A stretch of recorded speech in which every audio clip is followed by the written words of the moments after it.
ஒரு தடவை சொன்னா எல்லாமே போடும்னு சொன்னீரே, என்னமா போகும்? நான் தான் 1000 பாவங்களை சேமிச்சு வச்சிருக்கேன். அதுக்கு 1000 வருஷமான நாம சங்கீர்த்தனம் பண்ணாத்தானே பாபம் போகும். தர்மேண பாபம் அபனுதத்தின்னு சொல்லுவார்கள். பிராயச்சித்தம் பண்ணத்தான் பாவம் போகும்.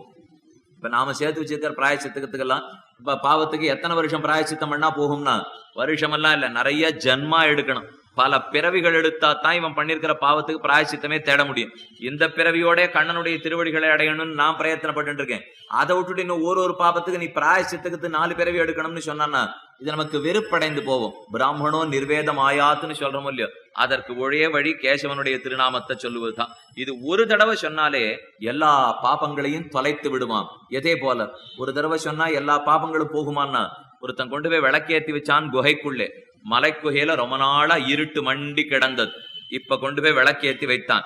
உடனே அங்க இருந்து இருட்டு சொல்லித்தான், நான் இத்தனை வருஷமா மலை குகையில இருக்கேனே, நீயும் விளக்கு